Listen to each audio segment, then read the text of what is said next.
Hi, everybody. Welcome back to the Get Healthy Tampa Bay podcast. I'm your host, Dr. Kerry Reller, and today we have Dr. Lum Frundi. Welcome to the podcast. Thank you. Thank you for having me. And you are coming to us from Georgia, and we are in the Tampa Bay area, so we're not too far away. And I did spend some time in Atlanta, so I was briefly in Georgia, but it was a good time. So why don't you tell us a little about who you are and what you do? I am Dr. Lum Frundi. I am a pediatrician here in Georgia, and I'm also the founder of Generational Wellbeing, an online platform where I help educate parents on how to create sustainable, healthy habits for their families so that they can prevent or reverse the process of chronic disease conditions like obesity and diabetes and start really reverse it to wellness and stuff. Yeah. Perfect. Yeah, I think this is a super important topic for everybody these days. And I think in the past we were misled in certain ways. So I can't wait to hear what you have to say of being able to change some healthy habits. And I obviously do obesity medicine as well. So we're always working toward the similar goals and things like that. But I love hearing everybody's approach. So do you want to tell us how you got into that a little bit? Yes, yes. Actually, so over years of practicing as a pediatrician, I heard a lot of parents say either, let's say, they've gone to their own provider and they've been diagnosed, say, with diabetes, or like it's time to start making changes in your lifestyle. And then the parents proceed to say, well, I am changing how I eat, but however, my kids were going to continue eating what they're eating. So I heard that so many times, and then something else I heard about is like, well, it runs in the family. There's nothing we can do. We'll continue doing what we're doing and then come in for frequent blood work to wait until the diagnosis of this diabetes or obesity or whatever thing it is so that we can then start either treating with medication. And so that misconception that it's just the medicine that helps, there are other things I can do to prevent it. So it got me to the point where I'm like, no, it has to be for you. It has to be for your entire family. If your doctor is telling you change it for you, get all your kids involved so that we can start changing it for them and create that lifestyle where it's no longer we have a sedentary lifestyle, but with us as a family, we have an active lifestyle. It's no longer we're trying one diet from one diet to another to see which one works. We eat healthy. So it's just changing that narrative then to this is how we live so that you don't end up as an adult. And Exactly. then you're diagnosed with it and like, okay, well, now I guess I have to start changing the way I eat. Right. I mean, it's much better because you're guys dispelling that myth that those children are doomed to have the same problem, right? So eventually getting in the forefront of preventing disease for them. And so they don't know that that's the narrative that they have to have these things. I think that's important education for sure. So how do you go about approaching changing the healthy habits for the entire family? So it's a process, as you know, but I usually start with leading by example because our kids are great mimickers. If you're hanging around a toddler, you do something long enough, that kid is going to start doing it, right? Or if you're eating something or you're eating something different from the kid is going to say, I'm not going to eat this. So you want to start out by leading by example, whether it's the way you eat together or if you're active or sedentary, your kid is going to end up being that way. So starting leading by example is the first thing I say. And then second is creating routines. That way we can get that consistency aspect of it too. So if we're leading by example, you want to create some routine. I like routines because it creates a sense of security, especially for the kids. We know what Mhm. we're doing, know what is expected for me. It gets it where it is easier to follow one. It saves you a lot of time. It saves you a lot of meltdowns, especially from the toddlers and stuff where like, this is what we do in the morning. This is how we eat. This is what happens each day. So it reduces the overwhelm, the load, the stress. So it's really important, not only for the physical aspect as well as the mental, the emotional well-being, because this kid knows I have some kind of safety, I have security, and I'm well taken care of. Yeah, I think those are really important concepts, especially like the emotional part and the mental part. And I think that kids, really do thrive on that routine and a schedule, and getting them on that and on the same page as, what your goals are of trying to, do is super important. So that's really a good comment there. What else do you do and recommend? I usually say make it fun.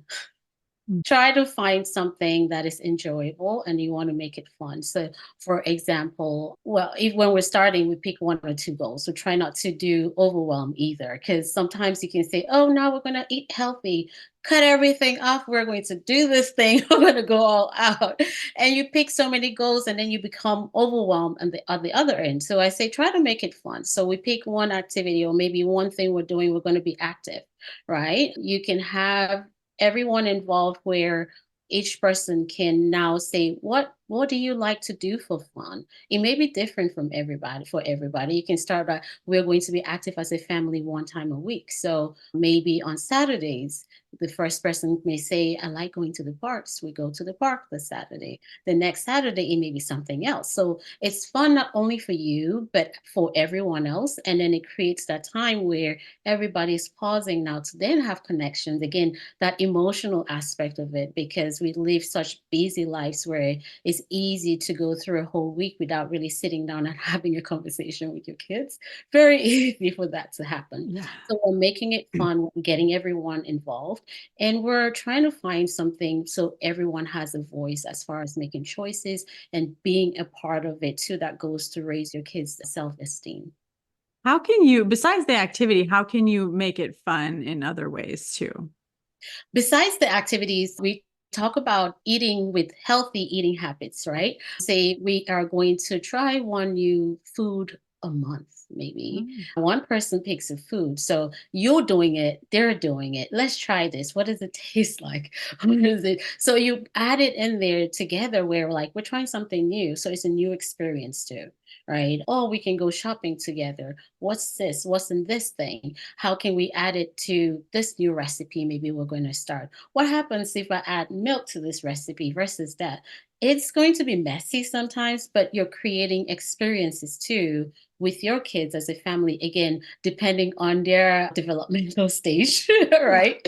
Yeah, but it's still, even with the toddlers, you can take toddlers to the store and like you're teaching them, you're showing them, because once to become aware, you're exposing them to the different options that are out there, which is really key when it comes to helping your kids, especially with the picky eaters. When you bring something that is foreign, they've never seen it before, they've never touched it before, it's foreign. So they're less likely to try it if it's foreign to them than if they've been exposed to it. They know it. I've seen leafy greens before.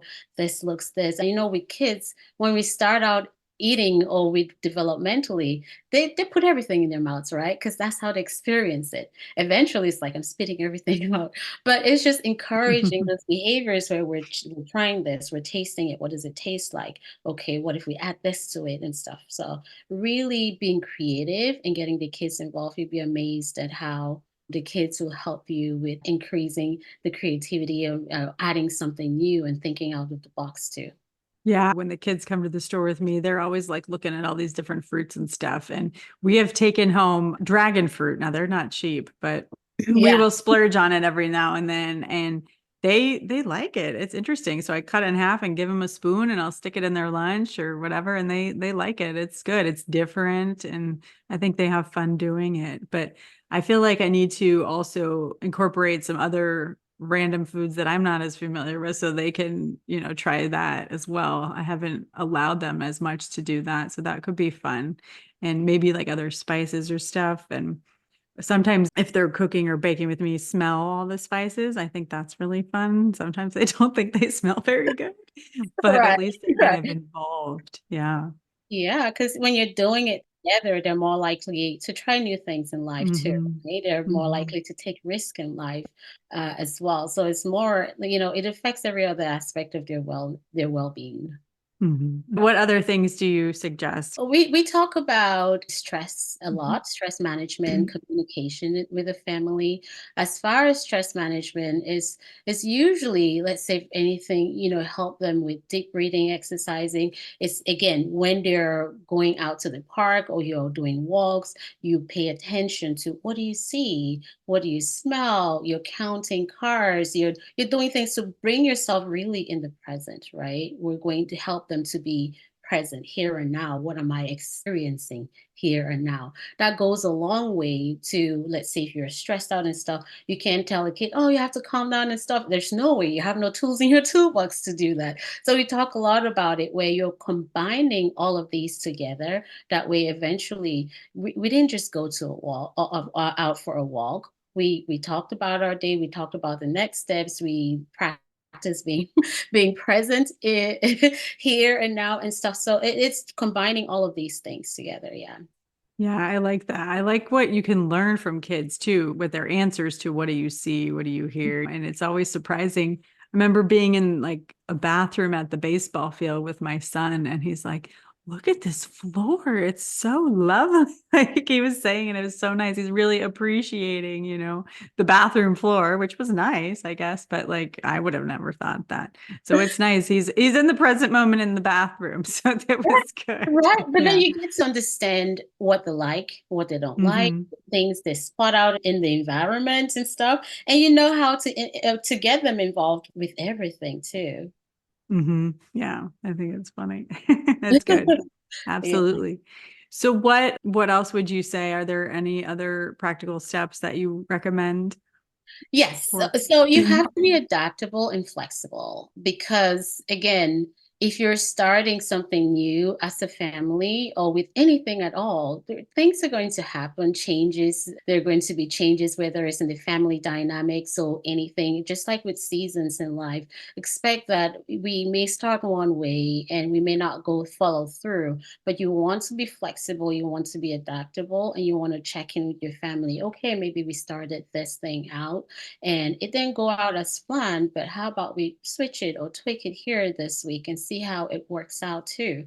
So you want to have that self-compassion too, where it's like, okay, it's not everything in life that you said to set out to that's going to happen like it's supposed to, but we can be flexible and adaptable so that to get to where we need to, if there's a detour on one side, we just figure it out and figure out how we can go around it, because that again is something that is very key, because sometimes I'm like, oh, I tried this diet, it didn't work, and then I stopped it. That language is out there, so it's fighting against that narrative that is out there. It's like exercise is difficult.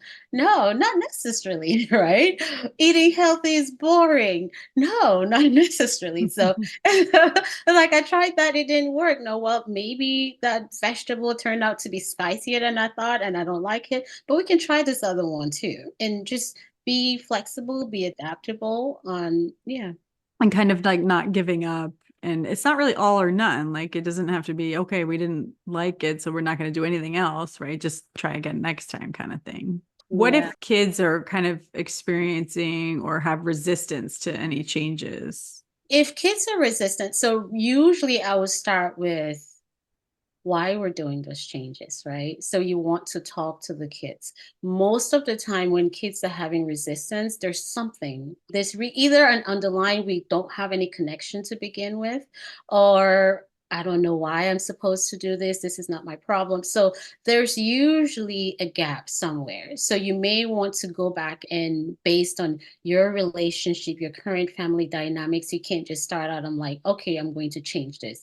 You may want to start out with a family meeting and talk about it with the kids. Mhm. Most of the time, this starts out either if a parent has a diagnosis or a kid has a diagnosis where, okay, one of us has this diagnosis and we all have to come together as a family and make certain changes. We're doing it together, we're a team. So it's kind of like you want to prepare them rather than just making the changes and then telling them come on board. So once you have that conversation, we're talking about this is what I want us to do as a family. We'll say why it's important for us to do it as a family. And then you get the input too, especially when you have teenagers, they get to that point where it's like, okay, you're not just going to come here and change my routine, all of the everything at a go. So starting out that way, having a talk again based on their different ages, telling them why we're doing it, getting their input about where to start. Again, that's why we keep it to 1 to 2 goals, right? You can go through and say, okay, we're going to start with eating healthy if that's the easiest thing for you to do, or that's the easiest place to start. Easiest place to start, probably not the easiest to do. Right. Yeah. Yeah, whether it's eating healthy, if that's the easiest part, or exercising. So pick something that is the easiest place to start as far as least resistant, or based on your schedule, easiest as far as attainable, right? Because if you want to start out as a busy parent who's never there for breakfast and say, I'll eat healthy breakfast every morning, that's not attainable.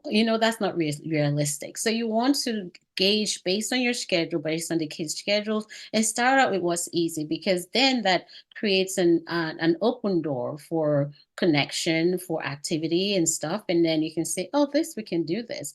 Then you can start adding on to it.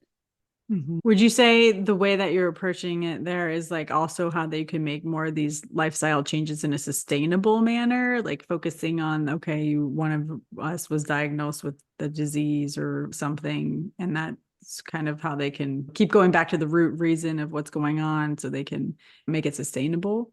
Yes, that's part of it, because you have to go back to why you're doing it, right? If it's just like, I'm just going to eat healthy, eventually, like, well, why am I doing this? If I Mhm. see something else, it's easy for me to go away from that goal. And then before you know it, because I think the biggest thing here is there's so many distractions, there's so many adverts about the next best thing, or this is good, that's sweet, and I'm missing out and stuff like that. So you want to have something where, first, there's a big why there. Second, you want to have regular check-ins, and you want to be realistic, and you want to be flexible. So those are the key things that will make it sustainable. Because if you take a big bite of the apple, you're probably going to choke on it, right? Yes. Yeah. Right. So you Good want to, analogy. right. So I guess if the kids are having resistance, how do you like redirect or get them to be more involved or anything like that, especially for like the older ones? For the older one, it's really tapping into their why too. I'll give you an example with one of my patients. I had a kid. He's a teenager. He's overweight. His lipid levels were over the roof. He had pre diabetes. So the reason why we actually started this was with him. But when we started, he wanted really to be a part of the football team.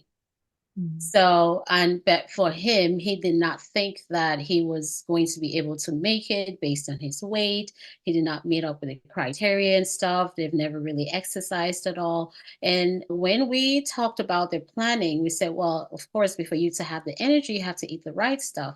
So we went through their eating habits and stuff. Come to find out, mom used to shop at the one of these wholesale stores where we just go in there and buy big things of snacks. And they had all kinds of snacks you can think of. And of course, in bulk, where you can pretty much snack all day without really eating anything. And that was the big thing. So he took over, he was a planner. He took over the meal prepping. He's like, well, I like planning stuff. I like prepping. I can plan. And he took that over, and he was a part of it because he knew this is what he needed to do to get the energy he needed to get into the football. So tap into the kids' reasons for wanting to do it too, and just opening up to say, this is possible. Because sometimes you're all shut down because you're not aware of the options that are out there to help you. You're like, oh, I'm obese, so I'm not going to fit into the football team. So I'm just going to sit there, but I really want to get in. So really figuring out what the kids want and just going for it. It could be that way too. Yeah, I think reasons like that, like wanting to join a team or something like that, is very motivating for them to want to get involved. That's really, yeah, that's good. How do you address if the kids feel like they're missing out on something? Like, because they can't have that, or not that they really can't, it's just we don't want to eat it as often or something like that. Missing out as in maybe something they used to eat. Yeah, that's one example, I guess, or I think that's mostly what I was getting at. Yeah. Well, so with missing out on stuff, if the kids, I'm very flexible. I say pick your battles as a parent. You can control everything outside of the house, right? But once we come into the house, this is how we eat. So there are, of course, that's why I say you have to be flexible. Where we could have maybe pizza once a month or so. We could stop by this favorite restaurant once a month, or we can find options or restaurants here and there that have healthier options here once a month or so. So you can have it where you're not strictly sitting on, oh, you have to eat A, B, C, and D, but we can look at healthier options out there, and we can create recipes that incorporates every other, that mimic what you like, but using healthier ingredients. Yeah, no, that's always a great way to do it as well. And obviously, like you mentioned, trying new things because they maybe actually like other things. They just don't know it yet, too. But yeah, modifying your recipes. Yeah, that really makes a lot of sense, too. I think that the kids where they are getting so many things outside of the home is where it's a little bit of a struggle. So, yeah, you can control maybe a little bit what comes in the home and like that environment, but when they get things from other sources or there's 20 birthday parties and things like that, like any suggestions for that? For birthday parties, I mean, I've had parents who, let's say at school especially, who would just send their kids snacks to school where it's like if there's anything, instead of giving them this particular cake, you have their own stuff, their own servings. It works for the younger kids because there's some Mhm. extent of control. But with the older ones, it's a bit difficult, I'll say. It's really helping them understand how whatever they're eating makes them feel in their bodies. Once they start understanding, I'll say Takis. I keep saying, I think every day in clinic, I say we have to get those things off the shelves and stuff. There's some kids, when you start eating it and they're like, how does that make you feel in your body? When they start realizing or understanding that every time I eat this thing, I either have a tummy ache or I have heartburn and stuff, they start changing it. So it's really, with that, it's really time as far as outside of the house. I'm like, how did that make your body feel? Mhm. That it takes a bit longer, but eventually they start paying attention. As they start becoming aware of how whatever that thing is makes them feel, they're more likely like, okay, well, I guess this is really not good for me. So Discuss the importance of having like a family meal, at least, sometimes, right? I like family meals because that's a time for you to really connect with your kids. We are busy, so busy where I feel like most of the time we give our kids leftovers, right? I give my best at work. I make sure I'm taking care, I'm nice to everybody out there. And by the time I get in here, I'm like, okay, I'm trying to do this for you and stuff. So it's a time to really stop and not only eat together, you're modeling that healthy eating, but then you're connecting with them. How was your day? What happened today? I mean, they feel seen at that time because there was a recent survey here in a high school, in some high school in Atlanta, where most of the kids, when they asked, what would you want your parents to know? I want them to see me. Yeah, That's so me. most Yeah. of the kids do not feel seen, like they don't know me, or we don't connect, or it's like every time I'm talking, I'm not really talking to you, I'm talking at you, I'm telling you what to do or what you did wrong and stuff. So that's the time to really pause and really sit with them and say, I'm here for you, undivided time while you're eating and stuff. So Yeah, also a great place and time to set that example, obviously, of what you're eating. And maybe if you do have enough time to prepare the family meal together, that's helpful too. But I think, yeah, I've definitely heard a lot of research and stuff that people who sit down together at least maybe 3 times a week for one meal, I think it is really beneficial. And if we're talking longevity, the social aspect of that and eating is also important. Like if you're referring to the blue zones or anything like that, where the people live very long, it's about right. social connection. So I think it's a great way to kind of emulate that for the future so they can do that for their families, right? Yeah. Correct. And you can also practice mindful eating too, because Mm, portion control is another thing, right? yeah. Sometimes we're eating, but if you're just mindlessly eating in front of the TV or mindlessly eating while swapping without really connecting, we tend to eat more. So, portion control is huge way if you're eating and actually talking and interacting with the family, you're chewing your food, you're enjoying your food. So that's another thing that, sitting down and talking to can help with. Yeah, absolutely. Are there any other healthy habits that you wanted to include that we didn't talk about yet? I want to say celebrate the progress. It's very easy to miss out on the progress we're making if we're not at goal yet. So it's really a journey, but each step of the way, even though we're being flexible, like we talk about being adaptable, but just celebrate each step of the way. Even if I did just one thing today, at least I did it, right? Tomorrow I'll make sure we do it again. So Yeah, I like that. I like encouraging them to, I don't know, sometimes like have a goal, or when we're reaching that goal, maybe they get one more of something the next time, not food, but like whatever they're trying to reach a goal is. I think setting a goal is good, and then celebrating each little win as well, I think is really nice. most people have rewards, so reward trackers, those star Yeah. rewards, where after you get so many stars, you get to pick the next activity we do. So in reinforcing those behaviors, it's like, okay, this is, yeah. So there's so many, again, making it fun. You just enjoy it. It's an Yeah. experiment with your family, and you're raising a new generation of kids who will live a healthy lifestyle. Yeah, that's what I was getting at, like a reward tracker or something like that. I think that's really nice. Well, is there anything else you'd like to share with the audience today? I think we covered it all. Have fun. Have fun with Yeah, it. absolutely. Make it fun. I think that's Mhm. that's perfect. Well, how can people find you if they want to follow you or work with you? I am on Instagram at Dr. Lum MD. I also have a YouTube channel at, I think it's Lum Frundi MD. Yeah. Okay. Dr. Lum Frundi at the YouTube, but on Facebook at Dr. Lum MD again, and there's also a Facebook group, Generational Wellbeing. And if anybody who wants a consultation, you can email me at md.com. Awesome. Well, we'll put all that in the show notes. Thank you so much for coming on today. Thank you for your time and expertise, and we really appreciate it. Thank you. Yeah. And everybody tune in next week for the next week's topic.